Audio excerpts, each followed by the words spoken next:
semuanya. Good morning everyone. Good morning everyone. Siap untuk kita ketemu Tuhan pagi hari ini. Are you ready to see God with God face to face? Siap? Ayo sini. Saya ke tempat dong Dexter. Kami mau malu. Sini, ayo. Halo Ciani. Haleluya.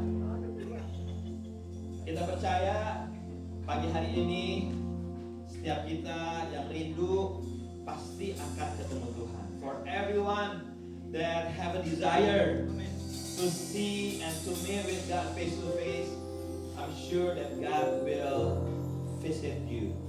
God will show His face. Haleluya.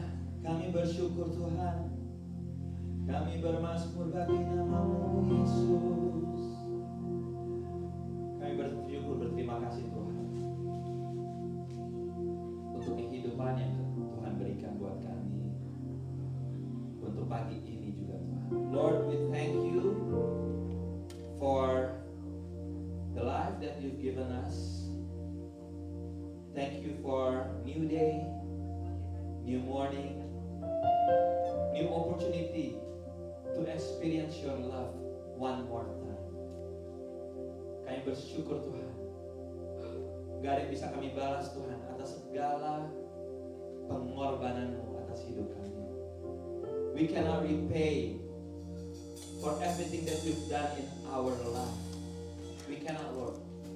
Kami gak bisa Tuhan. Kami gak sanggup Tuhan. Tapi pagi hari ini dari tempat kami masing-masing Tuhan, kami mau punya tekad untuk satu hal, untuk hanya menyenangkan hati-Mu. From our seats, Lord, there is one thing that would like to make a commitment, Lord. That is just to make you smile, just to make you happy and pleasing with our life. Hallelujah. Katakan Tuhan, ku mau menyenangkan.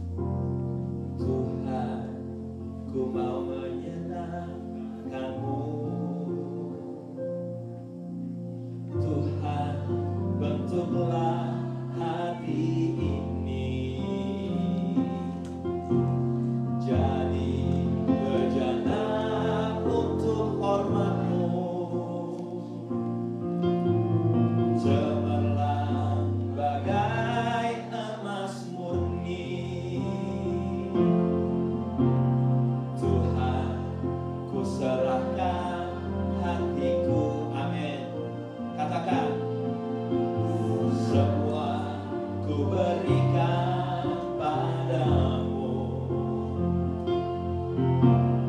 Kuduskan hingga tulus selalu.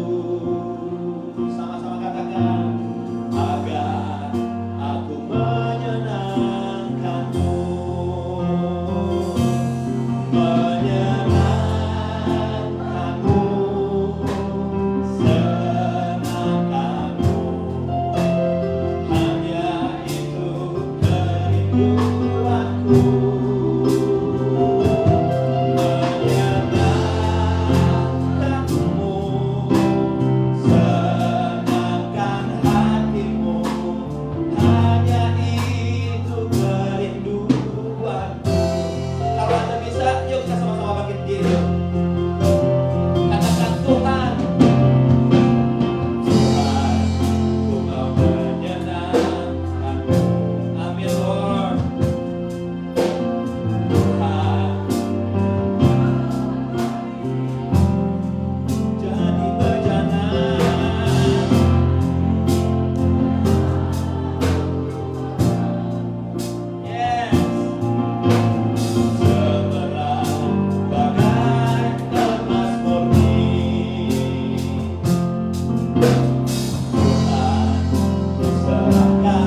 person that take part on this service this Sunday. Whoever they are, Lord, you know their heart, that you empower us and you give us your spirit in with our gift, with our talent. Bapak, urapi gereja Tuhan yang di sini maupun yang mengikuti secara online. Your presence, Lord, fill this place. The one that gathered here, as well the one who joined through online. You may be seated in God's presence. Anda boleh duduk dalam hadirat Tuhan. Mari ambil waktu teduh 2-3 menit ke depan sebelum kita memulai kebaktian pagi hari ini. Let's take a quiet moment before we begin our service.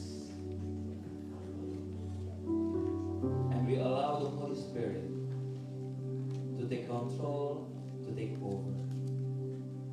Izinkan Roh Kudus untuk ambil alih.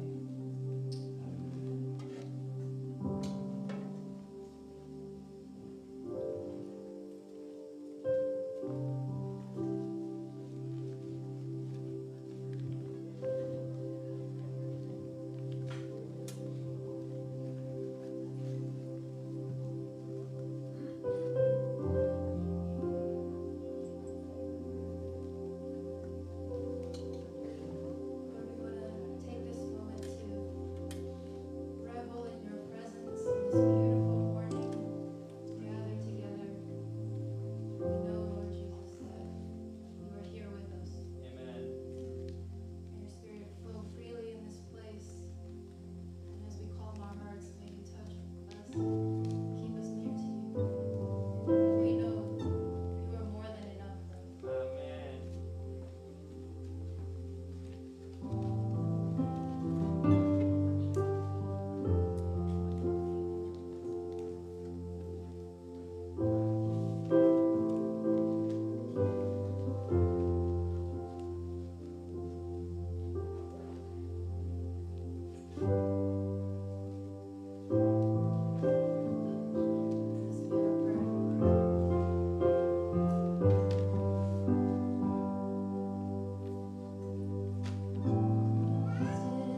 2, 3. Finally, brothers and sisters, whatever is true, whatever is worthy of respect, whatever is just, whatever is pure, whatever is lovely, whatever is commendable, if something is excellent or praiseworthy, think about this thing. Dan dalam kita mau bertemu dengan Tuhan, mari kita ciptakan hal-hal yang dalam Filipi 4 ini untuk mengingatkan kita. Let's sing it together. Yesus sekarang menjadi sahabat kita. Siapa yang percaya? Let's raise up our hand and let's sing it together.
saya undang, mari kita renungkan benar-benar dari hati kita lagu ini pagi ini, dimana kita mau Tuhan uji saya Tuhan, gitu.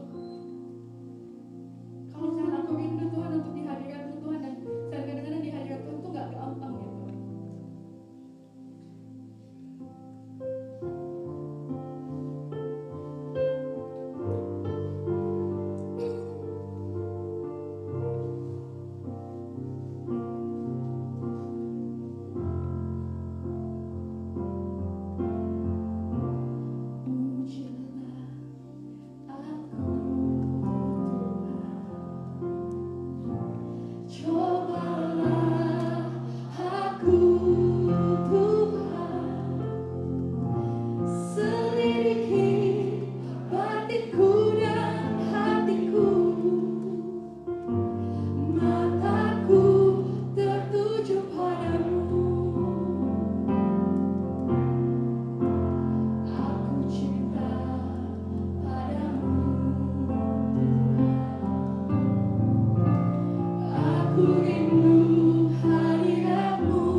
Bagi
lantai 2 cuma suaranya aja. Ku nyanyi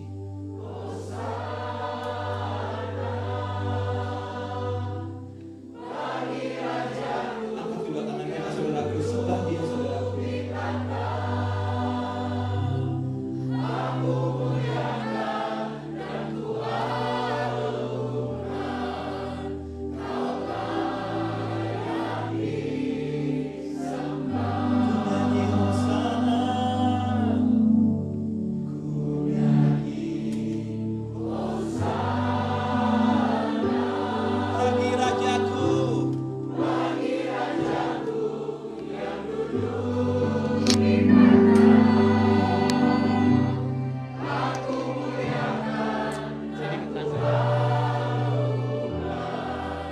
Kau layak disembah, Kau layak disembah, Kau layak disembah.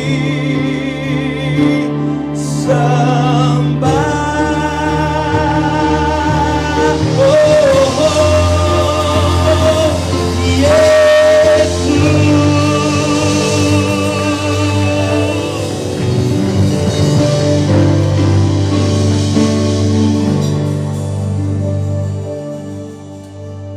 sekali lagi Tuhan, Once again, Lord, kalau saat ini ada di antara kami if at this moment there is one of us yang harus mengalami keadaan yang kurang enak, that have to go through a difficult situation, biar kami tetap mau katakan bahwa Engkau Tuhan yang layak disembah, let us continue to say that you, God, are still worthy to be praised. bahwa Engkau Tuhan yang gak pernah meninggalkan kami sekalipun. That you, God, has never left us once.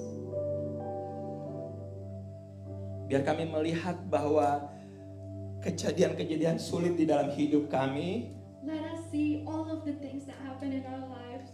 tujuannya untuk membentuk karakter kami serupa dengan Engkau Tuhan. That's your will to shape our character to be what you want us to be. Saudaraku, kata-kata lagu tadi yang pertamanya itu ngeri banget loh. Ujilah aku Tuhan, cobalah aku Tuhan. That's not easy saudaraku, gak gampang sekali. Our brother and sister, like the first word of the song, like tempt us, Lord, try us, Lord. It's not easy to do. Tapi mau kita nyanyiin lagu ini atau gak kita nyanyiin lagu ini, Tuhan tetap akan terus membentuk kita dan memberikan tes demi tes di dalam kehidupan kita. But whether or not you're singing the song or not, God will continue to shape our character, continue to make test after test appear in our life. Dia Tuhan yang suka akan penyembahan kita. He's a God that longs for our worship. Aduh, pengen banget terus menyembah Tuhan pagi hari ini. I really want to continue to worship God this morning. Mau kita terus menyembah Tuhan, saudaraku? We want to continue to praise God this morning. Kau yang layak dipuji, Kau yang layak disembah. Ku datang memuji, ku datang memuji, ku sujud menyembah. Ku sujud menyembah. Sebab Kau yang layak, Kau yang layak.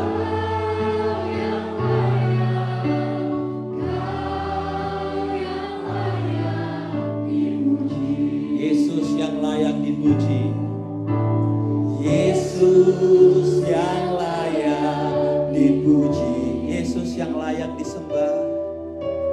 Yesus yang layak disembah. Katakan saudaraku, ku datang memuji, ku sujud menyembah, sebab Kau yang layak, Kau yang layak, Kau yang layak dipuji. katakan dari awal, sebab Yesus yang layak. Yesus yang layak. Yesus yang layak dipuji. Angkat suaramu, katakan Yesus yang layak disembah. Ku datang. Yes. Sebab Kau yang layak. Kau yang layak. Kau yang layak. Kau yang layak. Sebab Kau yang layak. Yesus.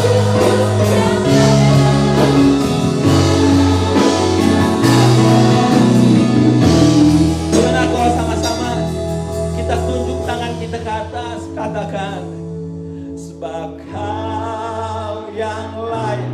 Tunjuk ke atas, saudaraku.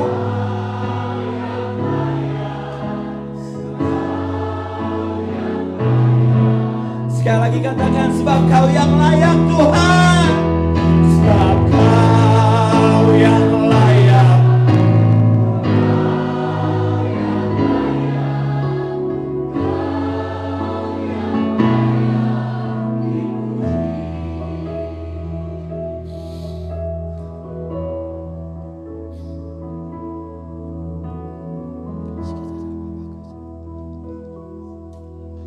Aku berdoa biar saat ini yang sakit boleh mengalami kesembuhan. I pray, Lord, that whoever is sick will get healing. Hubungan boleh dipulihkan. Relationships are healed. Ikatan-ikatan boleh dilepaskan di dalam nama Yesus. Whoever is bounded will be released free. Yang saat ini mengalami beban berat boleh mengalami kelegaan di dalam nama Yesus. Whoever is under a lot of pressure will receive relief. Karena apa? Karena kita ketemu Tuhan secara pribadi. Because we encountered God personally. Pada saat kita ketemu Tuhan, bukan lagi kita yang memikul masalah kita, tapi Tuhan yang angkat masalah And kita. when we meet God, God carries our problem with us. Mari kita ambil waktu 2 menit. Datang di hadapan Tuhan secara pribadi. Kasih tahu isi hati Anda. Let us take a couple of minutes to say to God whatever is in your heart.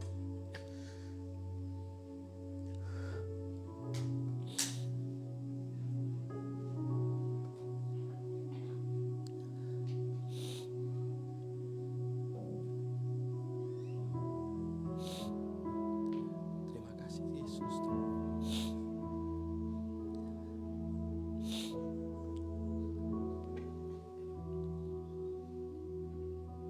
Dengar Tuhan tiap doa-doa yang datang dari tiap hati. God, you listen to each of the prayer that come from each individual heart. Haleluya.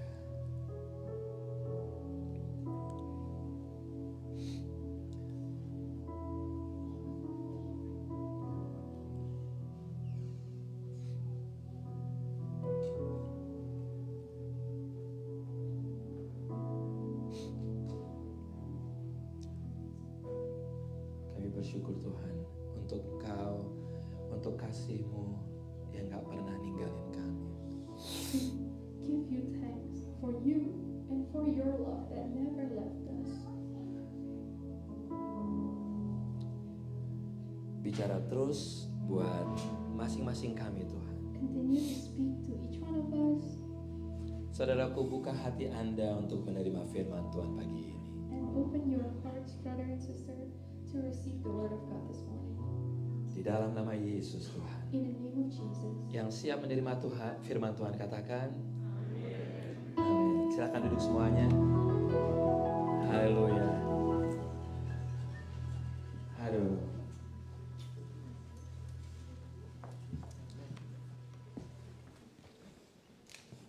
Thank you. Thank you-nya buat Tuhan ya, thank you-nya. Aduh.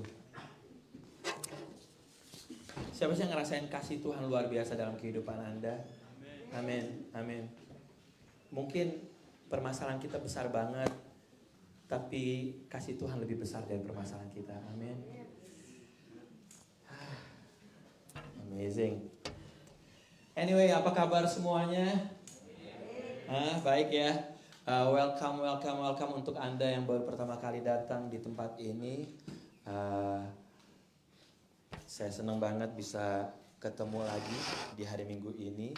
Yes, saya senang banget ketemu dengan secara jauh ya Mama dari Aliang. Selamat datang Tante. Yes, ya. Yeah. Main-main ke Indonesia. Liang ini teman SMA saya. Iya. Cuman dia yang juara, saya yang bottom 4. Yeah. Dia number 4 gitu ya. Tapi senang banget bisa ketemu sama Aliang di Amerika, ketemu Tante semuanya, ketemu saudara-saudara semuanya, bersuka cita kita. Saya juga mau mengucapkan terima kasih. By the way, berapa di antara kita yang minggu lalu ikutan ke park minggu lalu? Iya. Anda melihat betapa ganasnya makanan-makanan di sana, ya, ganas banget loh, gitu. Makanan saya baru nengok gini, udah hilang, gitu. Kayak ada magic gitu loh. Ada yang naruh makanan jajanan pasar gitu. Saya baru berkeinginan mau ngambil ke kotak situ, tiba, tada, hilang. Sate 2000 tusuk yang dibuat oleh Robert dengan capek sekali begini-begini. Baru cuma 1 tusuk saudaraku. Tapi hadirat makanan gratis luar biasa. Hadirat makanan gratis. Anyway, thank you banget buat Anda semuanya. Untuk drivers, untuk yang masak, untuk yang mempersiapkan semuanya. Guru-guru Sunday School yang siapin ada 1000X. Can you imagine ada 1000X. Sampai anak-anak yang tadinya excited ngumpulin X-nya sampai gak excited. Ini banyak bener gak selesai katanya. Aduh banyak sekali kata anak-anaknya. Aduh luar biasa banget. Thank you semuanya. Kalau Anda gak ikutan minggu lalu, tandanya apa? Anda apa? Rugi banget. Kenapa? Maksudnya apa? Rugi banget gak ikutan. Ya, Anda bisa lihat foto-fotonya sebagian ada di bulletin ini. Lalu sekali lagi saya juga mau ingetin this coming weekend ada youth retreat di Lancaster. I don't know Cema Jena if there is space still. No, okay. Udah tempatnya terbatas. Nggak tahu bisa hubungin Cema Jena. Kalau Anda yang belum mendaftarkan diri, this coming weekend akan ada youth retreat. Oh ya, saya juga mau ingetin sekali lagi di tengah kebaktian, kalau ada di antara Anda yang istilahnya ada panggilan alam, ya, kalau kebelet, ya, diharapkan kalau bisa naik ambil restroom di lantai 2 instead of ke basement, karena anak-anak Sunday School lagi kelas di bawah dan seringkali pada saat kita naik turun itu distract anak-anak Sunday School. Kita sih bersyukur kita ada gedung, amin. Ya, tapi kalau emang Allah menghendaki kita ke gedung yang lebih besar lagi boleh juga gitu. Tapi kita bersyukur dengan gedung yang ada, benar nggak? Jadi kita mencoba memaksimalkan bagian-bagian gedung di tempat ini. Kita lagi mikirin ada beberapa anak bayi ini di sini. Gimana supaya orang tuanya bisa dengerin firman Tuhan, anak bayinya dengerin firman Tuhan. Kita juga bingung apa mau kita taruh di situ gitu. Serba sulit, tapi kita akan mencoba yang terbaik untuk setiap anggota keluarga bisa kebaktian sama-sama di tempat ini. Next week hari Minggu depan kita akan Holy Communion. So kita akan ada perjamuan kudus di awal bulan. Nah, bulan ini minggu terakhir di bulan April kita berbicara tentang pertemuan dengan Kristus Yesus. Sebelum saya panggil teman saya dari Indonesia untuk sharing, tadi pagi saya baca artikel di jawaban.com. Di situ ada sharing yang sangat very interesting. Jadi di bulan di bulan suci Ramadan ini gitu ya, banyak orang-orang yang ambil bagian dalam puasa. Nah, jadi diceritanya ada dari satu negara Timur Tengah, karena specific reason tidak disebutkan. Jadi ada satu orang, dia dihampiri Tuhan Yesus. Dia nggak pernah kenal nama Yesus, dia cuma tahu Isa Al-Masih. Dia disamperin sama Tuhan Yesus setiap malam dan hanya disuruh ngapain? Tulis ayat. I'm gonna tell you what to write. And then dia nulis. Dan bukan cuma satu hari, berhari-hari. Ternyata apa? Dia disuruh nulis apa? Kitab Yohanes. The whole thing tentang kitab Yohanes. Dia nggak tahu, tapi ditulis sama dia. Sampai akhirnya dia ketemu dengan seorang misionaris dan dia bertanya, ini tulisan apa? Dia bilang, ini tulisan kitab Yohanes di Alkitab, dia bilang gitu. Dia kaget. Begitu ditanya, siapa yang ajarin kamu nulis ini? Dia bilang gini, ada sosok figur yang putih, bersih, yang saya nggak bisa lihat wajahnya, yang setiap hari selama berhari-hari nyamperin saya dan suruh saya nulis ini. Dan dia bilang, itulah Yesus atau Isa Al-Masih yang Anda kenal. Wow, disitulah dia mengalami apa?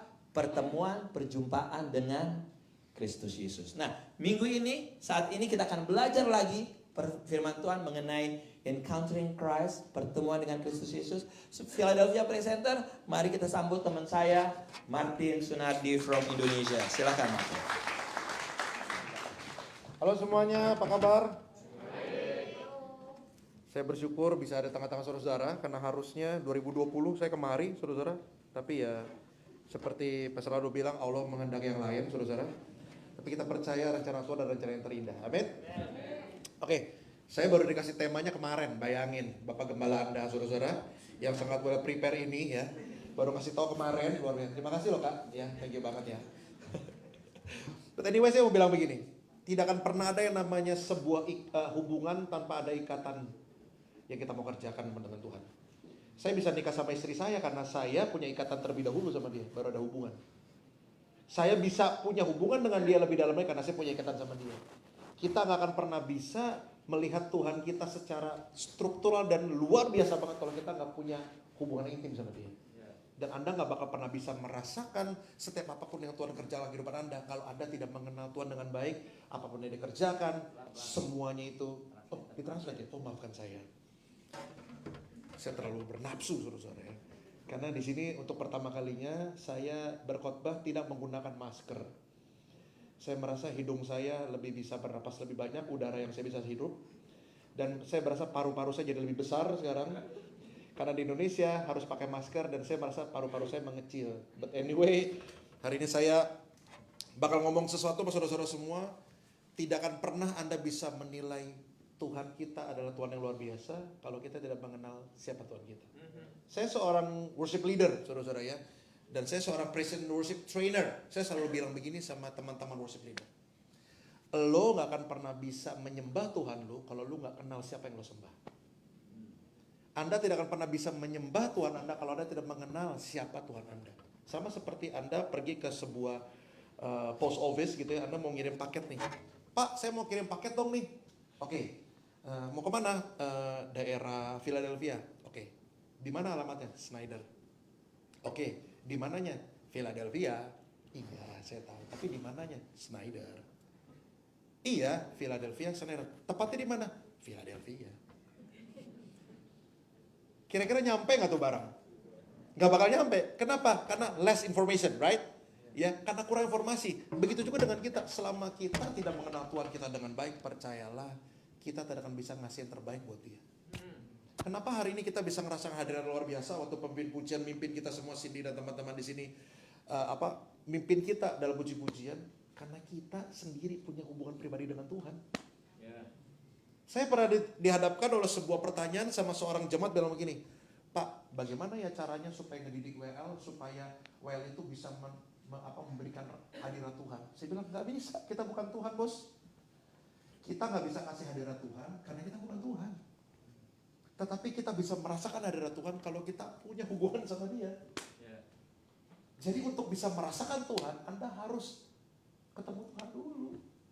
Saya bisa ada tengah-tengah saudara-saudara pada hari ini karena saya ketemu dengan Pastor Aldo dulu dan akhirnya dia mengizinkan saya untuk bicara depan Anda semua. Gak mungkin tiba-tiba saya datang ke sini terus saya bilang, Kak, saya mau bicara dong, Pastor Aldo saya mau bicara dong. Gak bisa. Harus ada pertemuan dulu baru bisa ada pengenalan. Dan hari ini saudara-saudara, tanpa sebuah pengenalan yang intim sama Tuhan, Anda percayalah tidak akan pernah punya perspektif yang benar akan Tuhan. Makanya ini saya mau bilang sama saudara-saudara semua, untuk bisa punya perspektif benar dengan Tuhan, Anda mesti kenal sama Tuhan dulu.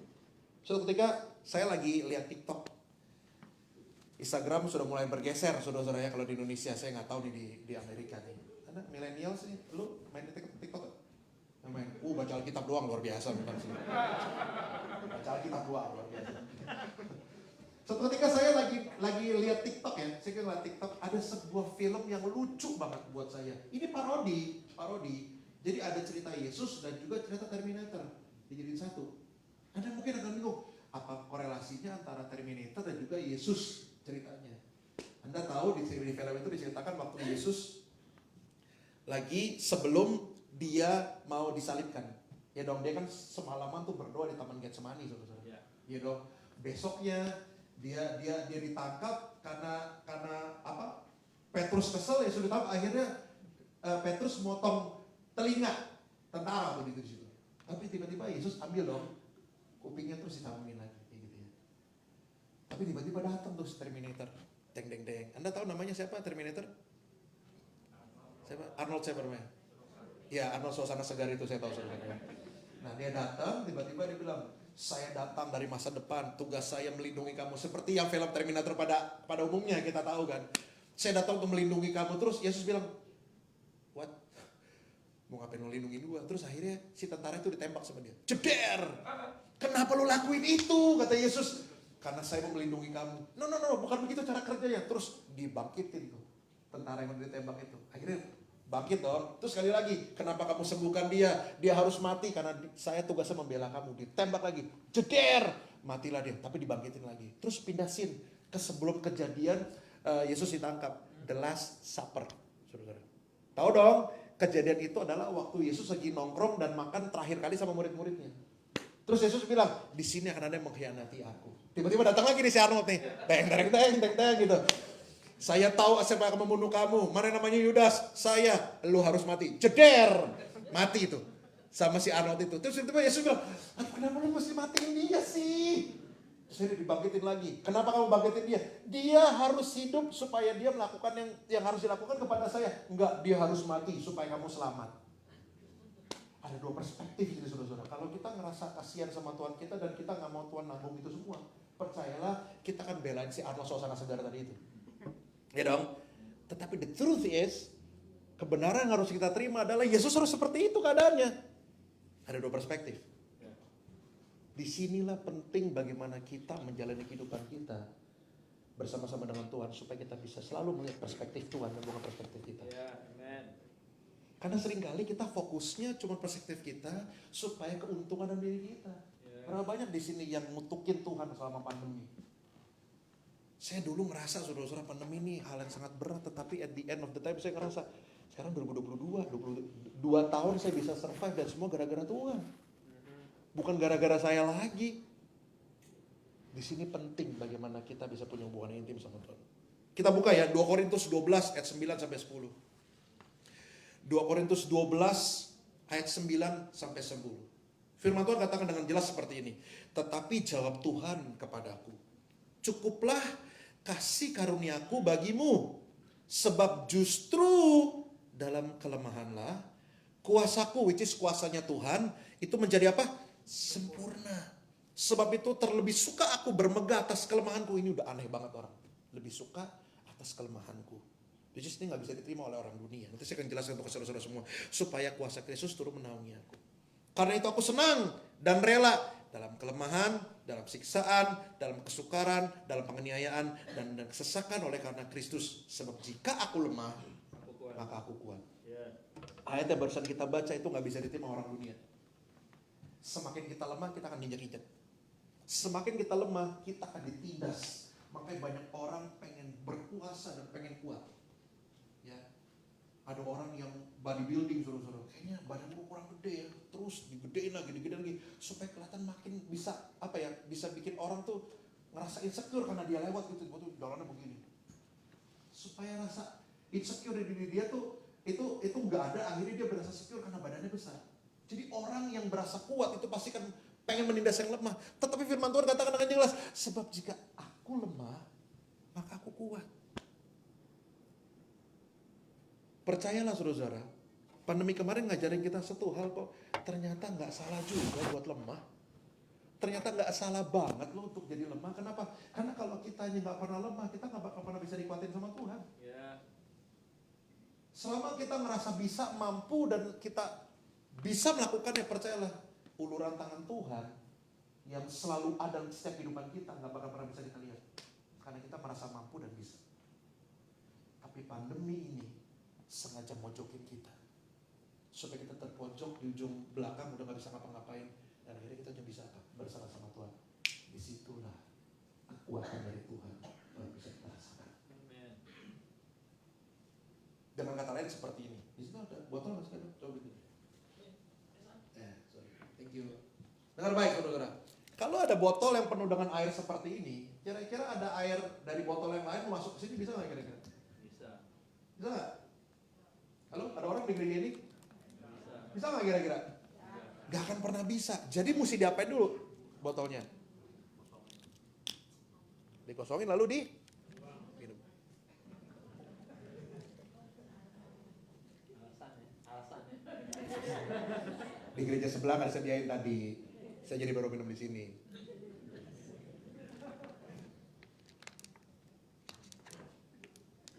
Kira-kira kalau sekarang begini, Anda bisa masuk nggak dari air yang baru itu? Selama Anda merasa penuh, selama Anda merasa mampu, selama Anda merasa bisa, percayalah, apapun yang coba Tuhan mau kasih ke kita, akan mental nggak ada gunanya. Tetapi kalau kitanya merasa diri kita kosong dan nggak mampu dan nggak bisa apa-apa, percayalah, yang terbaik dari Tuhan, itu akan selalu Anda rasakan. Maka itu firman Tuhan katakan, jika aku lemah, maka aku kuat. Ternyata gak salah loh untuk jadi orang yang lemah sekali-sekali. Supaya kita benar-benar bisa merasakan kebaikan dari Tuhan. Yang saya mau ngomongin dari tadi barusan adalah perspektif atau point of view.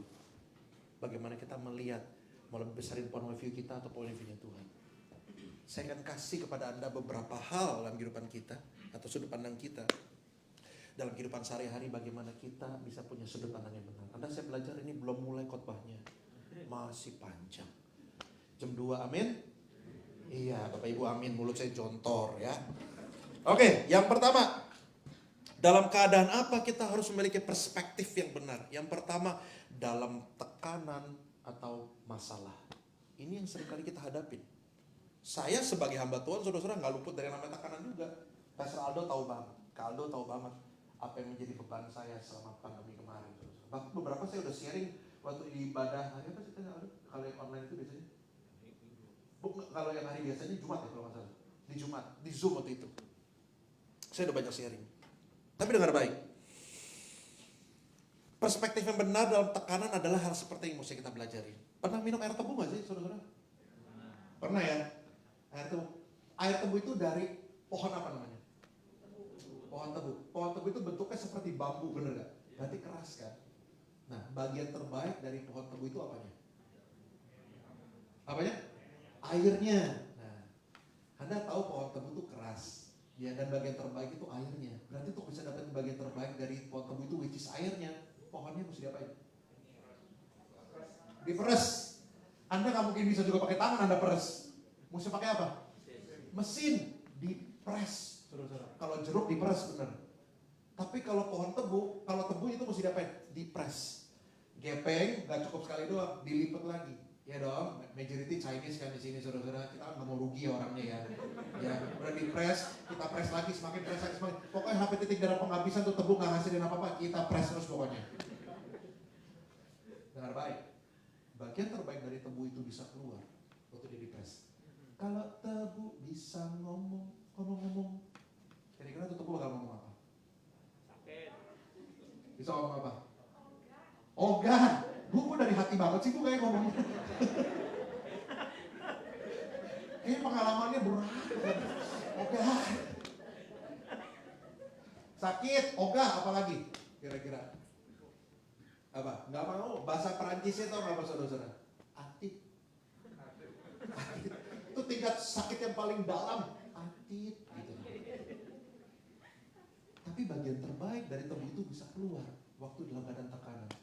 Percayalah saudara-saudara, Anda gak bakal pernah bisa keluarin potensi terbaik Anda kalau Anda gak ditekan. Saya dulu cuma mikir saya cuma bisa khotbah, nyanyi, bikin lagu. Ternyata yang sesungguhnya. Jualan bakso goreng. Dan bakso goreng saya, how to sejiping saudara. Saya kalau nggak pandemi kemarin, saya nggak tahu saya bisa jualan, saudara-saudara. Beneran. Dan itu menghidupi saya. Saya masa pandemi nggak kerja di organisasi gereja tertentu. Jadi berkat yang Tuhan kasih ke saya adalah setiap waktu gereja ngundang saya dititipin ke gereja tersebut. Itu yang saya dapatkan untuk saya hidup berkat dari Tuhan. Nah, pandemi kemarin tiba-tiba tuh semua jadwal di cancel. Ya kami nggak ada pemasukan, saudara-saudara. Saya sengaja dipojokin banget, udah nggak bisa ngapa-ngapain sampai akhirnya keluarlah hal-hal baru yang bisa saya kerjakan. Kalau tanpa tekanan, percaya saya nggak bakal pernah punya pikiran untuk bisa bikin jualan bakso goreng, mie ayam, bakso goreng, nasi uduk, nasi urap, you name it, saudara-saudara. Pokoknya, how to? Kenapa bu? Bukti, waduh. Saya itu orangnya nggak bisa ditantang loh. Cepet. Masalahnya yang bikin adonan tuh Yunita, istri saya tinggal goreng doang. Tapi intinya saudara-saudara dengar baik. Kami bisa bertahan hidup loh. Kami bisa bertahan hidup dari kami jualan. Bayangin dulu saya nggak pernah kepikiran bisa masarin itu semua. Saya kontakin teman-teman saya. Saya bilang, Jason ya, yang bikin lagu Satu Hati ke saudara. Son, gue jualan mie nih, lo mau beli nggak? Samatin, gue juga jualan katanya. Oke, kalau kita barter aja. Oke, kita barter, akhirnya jualan juga. Tapi semua mostly pada jualan, saudara-saudara. Tapi buat saya, dulu kita nggak pikiran itu semua. Nah, saya nggak tahu apa yang Anda bisa dapatkan dalam tekanan ini. Saya percaya ada sesuatu yang Anda pelajari. Pasti ada sesuatu yang Anda pelajari. Karena lewat tekanan Anda bisa punya perspektif yang baik dalam Tuhan. Potensi terbaik. Dalam diri kita ada harta karun, saudara-saudara. Percayalah, kita nggak bakal pernah bisa mau gali potensi kita kalau kita nggak ada tekanan. Makanya kalau kita dihadapi tekanan kehidupan kita, Anda mesti bersyukur. Karena di situ saatnya Tuhan ungkapin atau singkapkan talenta kita yang baru lagi. Tepuk tangan buat Tuhan Yesus. Amin. Semua setuju sama saya, saudara-saudara? Dalam tekanan atau masalah, kita pasti akan bisa dapat hal-hal yang baru. Yang kedua, dalam hal apa lagi kita mesti punya perspektif yang benar. Waktu lagi sakit. Saya bilang saudara-saudara, masa pandemi ini adalah COVID-19 Academy. Saya bilang gitu. Siapa di sini yang alumni COVID-19 ada? Amin, satu dua. Semua? Udah pernah di sini? Wah, saya mesti pakai masker kayaknya. Saya nggak tahu sih saudara-saudara. Saya tuh nggak pernah tes saya kena atau enggak. Tapi intinya gini, kita nggak pernah tahu kita ada kena apa enggak sebelumnya juga. Karena musuhnya kita nggak kelihatan. Mungkin saya juga pernah kena atau mungkin enggak karena adaptasi badan saya lama-lama ya saya juga bisa kuat juga. But anyway, ini saya bilang sama saudara-saudara semua. Waktu lagi sakit jangan bisa komplain sama Tuhan doang. Kita mesti punya perspektif yang benar. Waktu sakit ada di depan kita. Suatu ketika saya masuk rumah sakit yang jauh sebelum pandemi ini ada. Saya masuk rumah sakit. Saya lupa saya gejala tipes atau DBD, saya lupa. Anda tahu dong kalau di rumah sakit kan sendirian sepi, ya dong. Kita pasti butuh orang yang nemenin kita. Nah, waduh tiba-tiba ada ibu-ibu nih datang dari gereja mana gitu. Dia pelayanannya memang mendoakan ke rumah sakit gitu. Sudah. Halo Dek, selamat siang. Oh iya Ibu, selamat siang. Ada yang sakit ya? Ya masa saya lagi main mobil-mobilan. Ya masih sakit lah. Mau ngapain di sini? Di rumah sakit. Masa kita lagi makan pasta kan nggak mungkin kan? Iya nih Bu, lagi sakit sama lagi gejala tipes. Oh iya, terus ngobrol. Oke, kita doain ya Dek. Oh ya terima kasih banget. Saya nggak pernah lupa apa yang dia ngomongin sebelum dia doain saya. Saya geleng-geleng gitu. Dia bilang gini, Dek, sorry ya Ibu mau nanya, Adek ngelakuin dosa apa sampai Adek sakit kayak begini?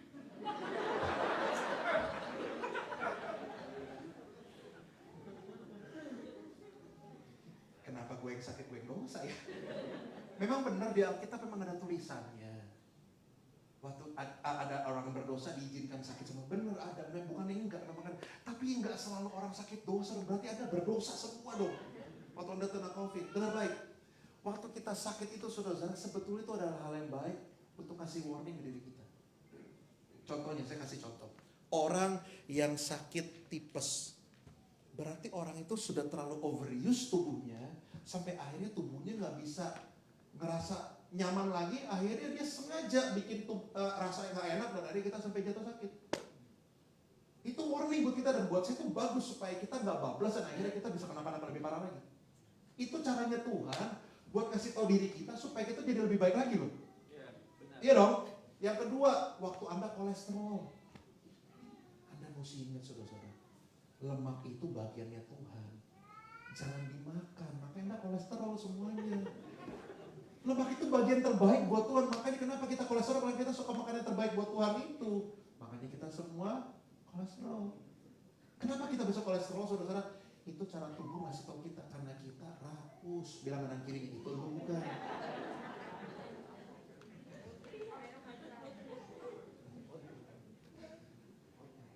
Orang yang makan yang gak dikontrol, percayalah, Anda pasti akan ngerasain sakit. Nah, kolesterol itu tanda yang awal buat diri kita, supaya kita bisa kontrol makanan kita. Karena kalau kita nggak dikasih sakit, kita akan terus bablas dan akhirnya itu jadi fatal loh buat kita semua. Saya suka ngeliat Hani sebegini-begini kan saudara-saudara. Ya. Saya kira percaya itu mungkin kolesterol loh.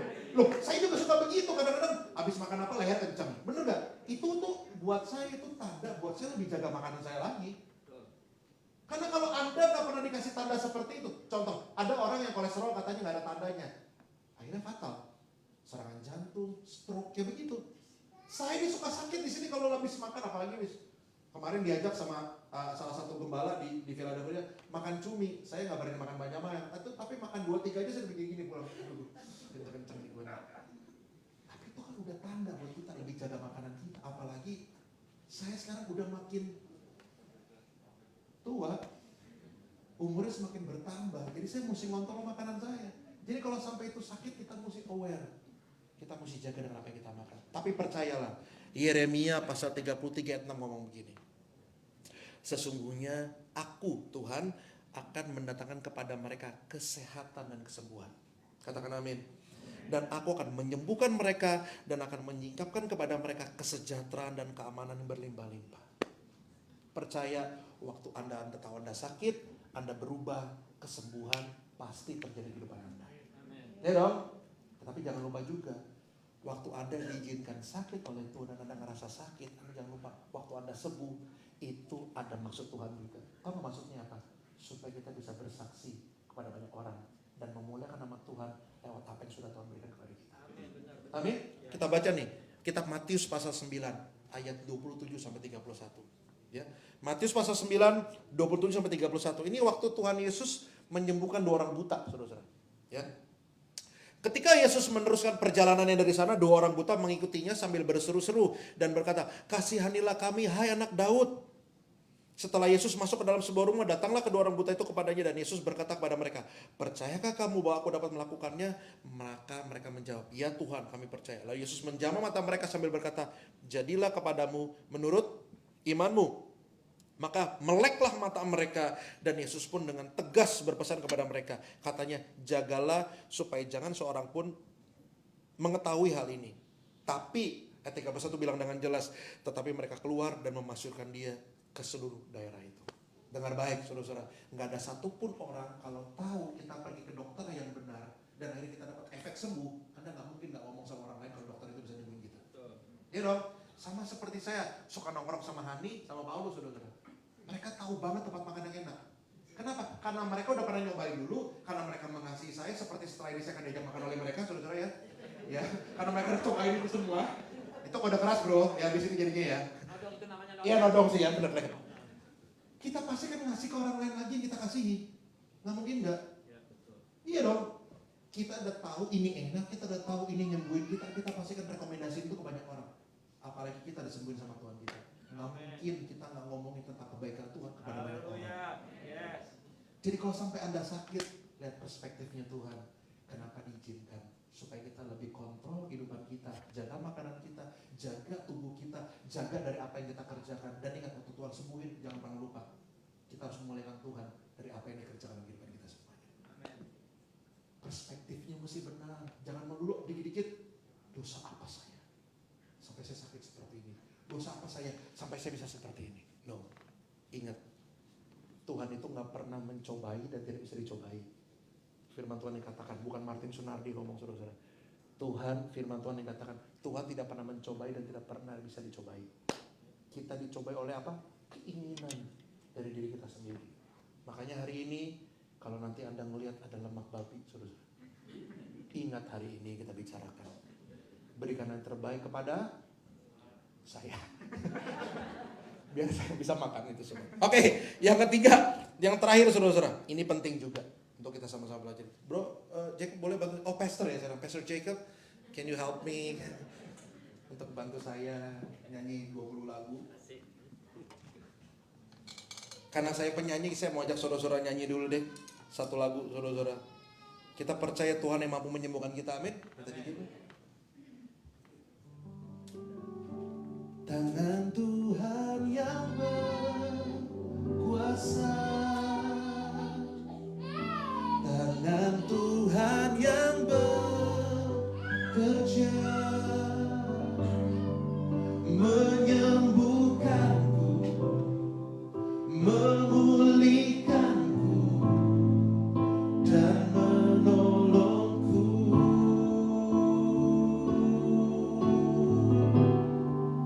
Tangan Tuhan yang berkuasa, tangan Tuhan yang bekerja, berkat-Mu Tuhan pasti terjadi dalam hidupku. Amin, saudara-saudara. Saya ini jadi papa loh. Saya nggak pernah mau ngelakuin yang jahat sama anak saya, apalagi papa di surga. Kitab Ibrani pasal 12 ayat 6 bilang dengan jelas saudara-saudara, sebab Tuhan akan menghajar orang-orang yang dikasihinya. Kata menghajar itu jelas loh, bukan memeluk, bukan menyayang-nyayang, bukan dipegang-pegang, no. Menghajar orang yang dikasihi. Anda lihat, ini bukan saya ngomong. Ibrani 12 ayat 6. Karena Tuhan menghajar orang yang dikasihinya dan Ia menyesah orang yang diakuinya sebagai anak. Anda tahu nggak artinya sah itu apa? Saya baca di Kamus Besar Bahasa Indonesia, saudara-saudara. Sesah itu artinya apa? Dipukul dan dibanting. Itu artinya. Ayat yang ke-7. Kita boleh baca selanjutnya, saudara-saudara. Ibrani 12 ayat ke-7. Ini dengan jelas dikatakan lebih lagi dari ke-7. Ke-7 benar? Yang ke-7. Endure your suffering as discipline. Setiap hal-hal yang terjadi dalam kehidupan kita, kalau kita menanggung ganjaran itu, Allah melakukanmu seperti anak. Di manakah terdapat anak yang tidak diajar oleh ayahnya? Lanjut ayat ke-8. Tetapi jikalau kamu bebas dari ganjaran yang harus diderita setiap orang, maka kamu bukanlah anak, tetapi anak-anak gampang.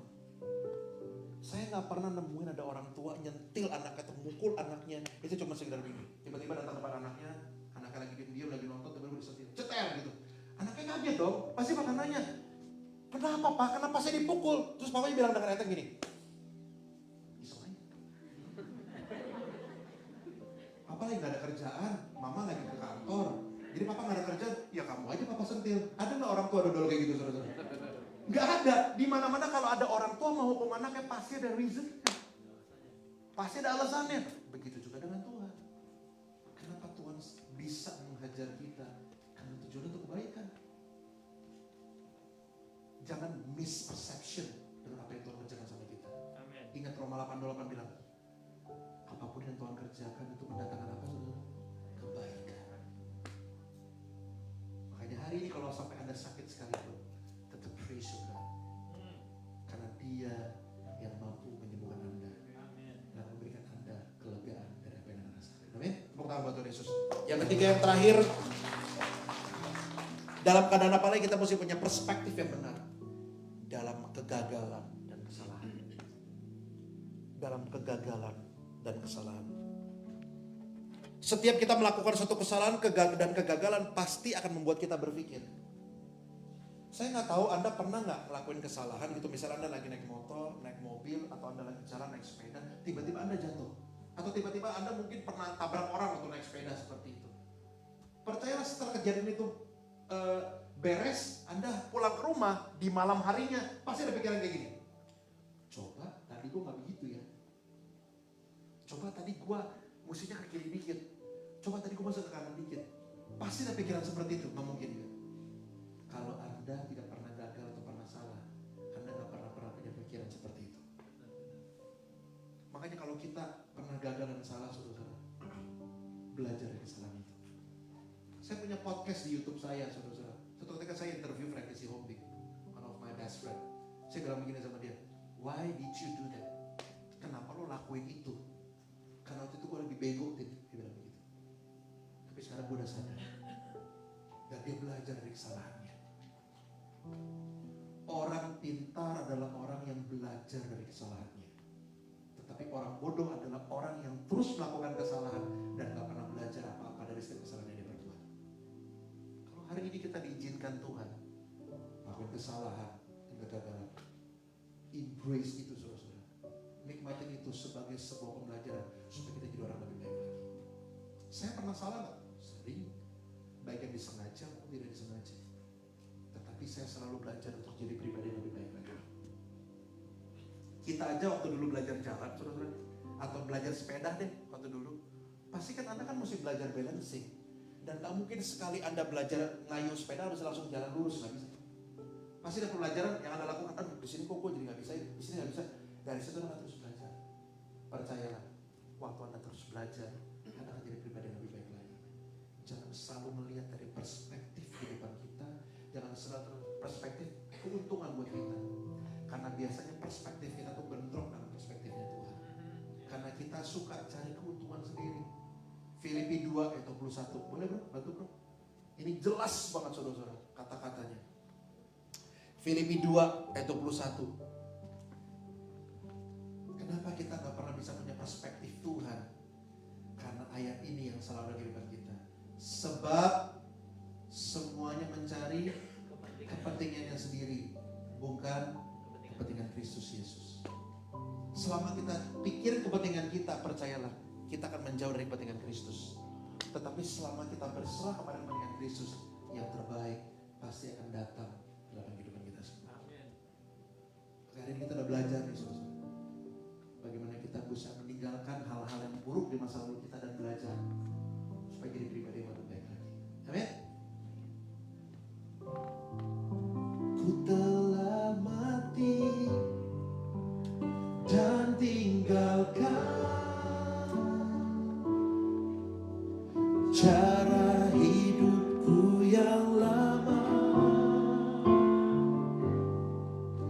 Semuanya sia-sia dan tak berarti lagi. Hidup ini ku letakkan pada mezbah-Mu ya Tuhan.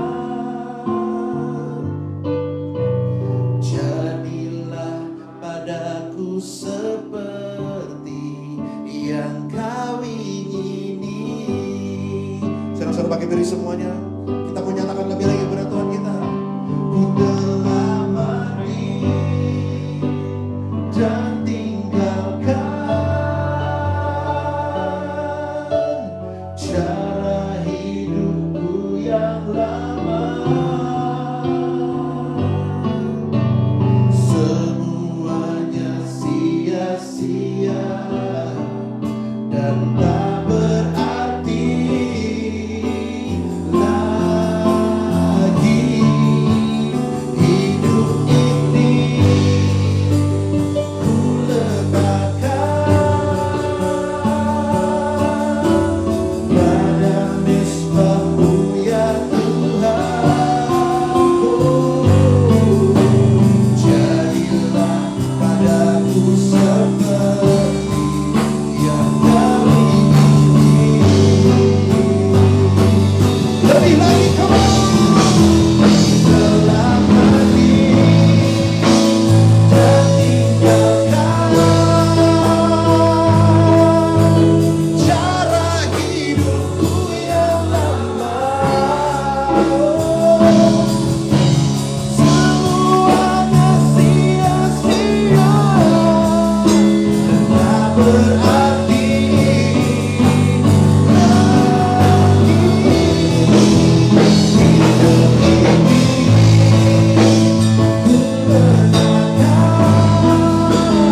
merasa bisa sendiri.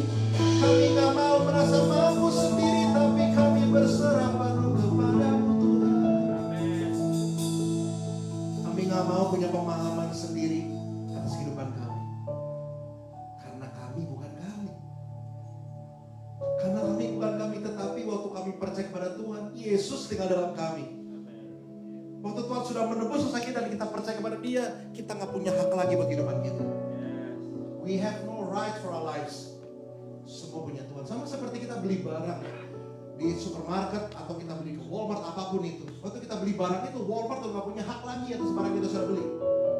Sama juga dengan kita dengan Tuhan. Waktu kita sudah ditebus dengan darah Tuhan dan kita percaya kepada Tuhan, saat itu kita gak punya hak lagi atas kehidupan kita. Semuanya tentang Tuhan yang berdoa dalam kehidupan kita. It's all about Him. Gak ada lagi yang lain. Kalau mungkin kita sadar kita udah gak punya hak, kenapa kita suka komplain waktu Tuhan mau atur-atur kita? Kalau kita sadar kita gak punya hak, kenapa kita suka komplain waktu Tuhan mau nyuruh-nyuruh kita? Harusnya jalan mainnya gak begitu. Waktu kita sudah dibeli dengan darah yang mahal, kita miliknya Tuhan. Kita punyanya Tuhan. Saya percaya waktu Tuhan merasa kita miliknya, nggak mungkin kita sengaja dimain-mainin, nggak mungkin kita sengaja dijatuhin. No, apapun keputusan yang Tuhan mau nyata dalam kehidupan kita, walaupun sekarang kita belum mengerti maksudnya, semuanya mendatangkan kebaikan. Amin. Supaya Anda bisa tahu semua mendatangkan kebaikan, maka Anda perlu bertemu dengan Kristus. Anda perlu punya hubungan dengan Tuhan. Karena Anda gak bakal pernah bisa mengerti Tuhan kalau Anda gak dekat dengan Tuhan. Gak bakal pernah ada pernikahan kalau gak ada pengenalan. Gak bakal pernah ada mempelai wanita dan pria kalau gak ada pengenalan. Makanya hari ini kita mau kenal Tuhan lebih lagi. Supaya apapun yang terjadi di kehidupan kita, percayalah, semua itu kebaikan kita. Bapak, hari ini kami berdoa. Kami berdoa sepenuh hati kami, berserah penuh kepada Tuhan. Untuk membuka hati kami dan diri kami selebar-lebarnya dan membiarkan Tuhan berkarya sebesar-besarnya dalam kehidupan kami. Sebab kami gak mau seuzon, kami gak mau salah, kami percaya kami gak ngerti apa-apa. Saudara dengar baik, pandangan kita itu cuma bisa melihat paling jauh 1 kilo, itu pun udah blur. Ke kanan ke kiri pandangannya blur 1 kilo sampai 2 kilo. Tetapi pandangan Tuhan tau gak kayak apa? Kayak drone yang bisa lebih tinggi, lebih luas, lebih lebar. Itu pandangan Tuhan. Kalau kita sadar pandangan kita terbatas, ngapain kita masih sombong ngerasa kita masih bisa dan kita masih mampu. Makanya hari ini saudara, karena kita sadar kita ngerasa gak mampu dan gak bisa, kita gak perlu sombong. Berserah penuh kepada Tuhan, lakukan yang terbaik, percayalah, the best is yet to come. Hamba mau terus saya berbicara Bapak, tapi hamba mau sangat selalu terpercaya perlindungan, pertolongan daripada Tuhan selalu buat kami dan sekarang. Setiap jemaat sore berkati sama-sama katakan amin. Thank you guys, God bless you. Thank you. Ya, siapkan persembahan Anda saudaraku. Kita akan bawa persembahan kita di pagi hari ini. Mari kita berikan yang terbaik buat Tuhan kita. Haleluya. Baik, kita angkat amplop di tangan kanan kita. Kita berdiri yuk, yang sudah siap dengan persembahan kita.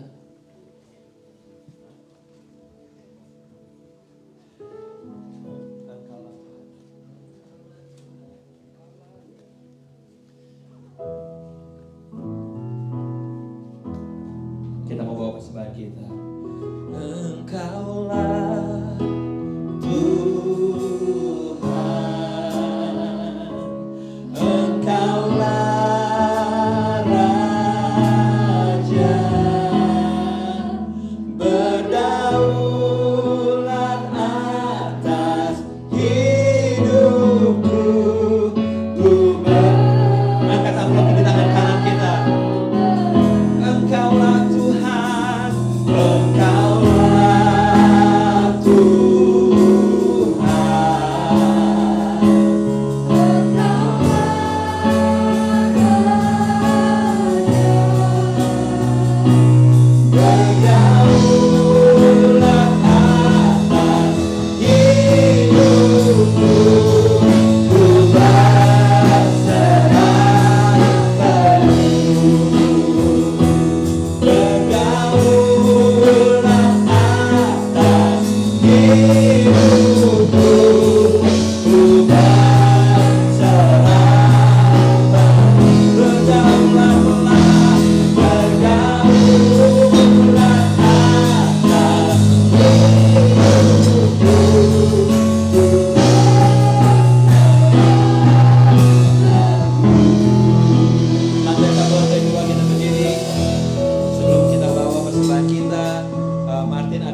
t-shirt dari Indonesia $20. Anda bisa dapetin t-shirt keren setelah kebaktian ini. Mari kita angkat amplop di tangan kanan kita. Bapa di surga, kami bersyukur untuk semuanya yang udah Tuhan kasih dalam hidup kami, yang enak maupun yang gak enak. Dan pagi hari ini sebagai ucapan syukur kami Tuhan, kami bawa persembahan kami, ucapan syukur kami Tuhan. Terimalah, sucikan, kuduskan Tuhan, biar bisa dikelola lewat gereja di tempat ini. Kami bersyukur Tuhan untuk sekali lagi kesempatan yang Tuhan berikan buat kami di hari ini. Bapak, kami terus berdoa untuk kota tempat kami tinggal, Philadelphia. Kalau kami dengar mulai pick up lagi sehubungan dengan COVID-19, biar kami diberikan kesadaran untuk tetap menjaga diri dan terus Tuhan pulihkan kota tempat kami tinggal. Kalau ada di antara kami, teman-teman kami, saudara kami ada yang mengalami lemah tubuh, sakit Tuhan, yang terbaring di rumah sakit maupun di rumah saat ini, biar kuasa darah Yesus menjamah menyembuhkan mereka. Bapak, kami serahkan Amerika ke dalam tangan-Mu, biar terus hadirat Tuhan gak meninggalkan negeri tempat kami tinggal ini. Saudaraku, mari bersama-sama kita berdoa, doa Bapa kami. Bapa kami di dalam surga, dikuduskanlah nama-Mu, datanglah kerajaan-Mu, jadilah kehendak-Mu di bumi seperti di surga. Berikanlah kami pada hari ini makanan kami yang secukupnya, dan ampuni kami akan kesalahan kami, seperti kami juga mengampuni orang bersalah pada kami. Dan jangan masukkan kami ke dalam pencobaan, tetapi lepaskan kami dari perang jahat. Karena Engkau yang punya kerajaan dan kuasa dan kemuliaan sampai selama-lamanya. Gereja Tuhan, mari angkat kedua tangan kita. Pulanglah dengan kasih dan damai Tuhan. Tuhan yang mengarahkan wajahnya dan menyinari engkau dengan sinar kemuliaannya. Ada penyertaan kuasa Roh Kudus yang memimpin Anda saat masuk, saat keluar. Tuhan yang memperluas daerah kekuasaan-Mu ke kiri dan ke kanan. Dan apa yang kau kerjakan Tuhan buat berhasil. Saudaraku, jadilah terang, jadilah garam, jadilah orang-orang yang mempunyai perspektif yang benar di dalam hubungan kita dengan Tuhan. Segala hormat, puji, syukur hanya bagi Yesus Tuhan dari sekarang sampai selama-lamanya. Gereja Tuhan katakan, amin. To God be the glory. Haleluya.